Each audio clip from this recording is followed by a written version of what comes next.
इसके बाद मैंने दृष्टि की और देखो, हर एक जाति और कुल और लोग और भाषा में से एक ऐसी बड़ी भीड़ जिसे कोई गिन नहीं सकता था, श्वेत वस्त्र पहने और अपने हाथों में खजूर की डालियां लिए हुए सिंहासन के सामने और मेमने के सामने खड़ी है और बड़े शब्द से पुकार कर कहती है, उद्धार के लिए हमारे परमेश्वर का जो सिंहासन पर बैठा है और मेमने का जय जयकार हो।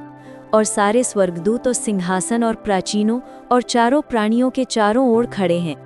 फिर वे सिंहासन के सामने मुंह के बल गिर पड़े और परमेश्वर को दंडवत करके कहा, आमीन।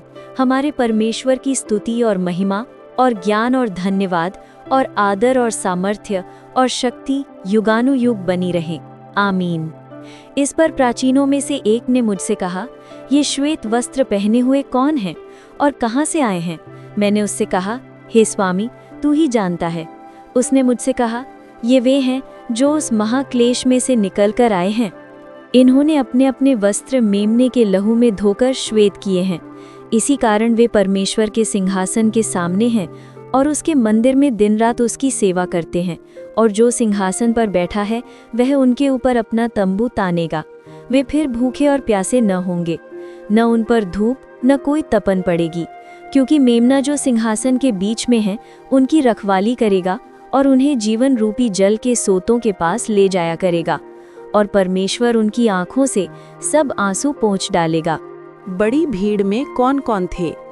हर जाति, कुल, लोग और भाषा के लोग 7 का 9, यानी ये केवल इज़राइल से नहीं बल्कि पूरी दुनिया से वे लोग थे जिन्होंने यीशु पर विश्वास किया।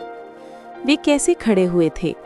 वे सिंहासन और मेमने यानी यीशु मसीह के सामने खड़े थे। उनके हाथ में खजूर की डालियां थीं, विजय और आराधना का प्रतीक। उन्होंने सफ़ेद वस्त्र पहने थे, पवित्रता और धार्मिकता का चिन्ह। वे क्या कहते थे? वे ऊंचे शब्द से पुकार कर कहते थे, उद्धार हमारे परमेश्वर का है जो सिंहासन पर विराजमान है और मेमने का है। सब स्वर्गदूत, प्राणी और प्राचीन मिलकर परमेश्वर की स्तुति करते थे। सफ़ेद कपड़े पहने हुए कौन हैं?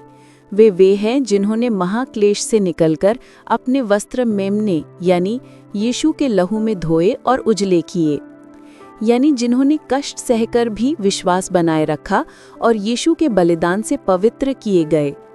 स्वर्ग में उनका हाल कैसा है? वे परमेश्वर के सिंहासन के सामने दिन रात उसकी सेवा करते हैं। परमेश्वर उन पर अपना डेरा यानी छाया फैलाता है। उन्हें न भूख लगेगी, न प्यास, न सूर्य की तपिश सताएगी। मेमना यानी यीशु उन्हें जीवन के जल के सोते तक ले जाएगा। परमेश्वर उनकी आंखों से हर आंसू पोंछ देगा। सीख, परमेश्वर का उद्धार सार्वभौमिक है। हर जाति, कुल, भाषा और राष्ट्र से लोग उद्धार पाएंगे। धैर्य और विश्वास से बने रहना जरूरी है। कष्ट और क्लेश जीवन में आएंगे, पर जो अंत तक विश्वास योग्य रहते हैं वे सफ़ेद वस्त्रधारी भीड़ में होंगे। यीशु का लहू ही हमें शुद्ध करता है। हमारे प्रयास नहीं बल्कि मसीह का बलिदान हमें पवित्र और योग्य बनाता है। स्वर्ग में पूर्ण शांति और सुरक्षा है। वहाँ दुख, भूख, प्यास, आंसू कुछ भी नहीं होगा। आराधना ही स्वर्ग का मुख्य काम है। उद्धार पाए लोग सदा परमेश्वर की स्तुति करते रहेंगे। मनन, क्या मैं आज कठिनाइयों के बीच भी अपने विश्वास पर दृढ़ बना हूँ?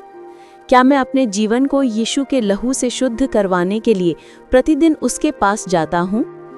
क्या मेरी आराधना केवल ज़बानी है या दिल से परमेश्वर के प्रति कृतज्ञता है? क्या मुझे स्वर्ग की आशा है जहाँ कोई आंसू, भूख, प्यास नहीं होगी?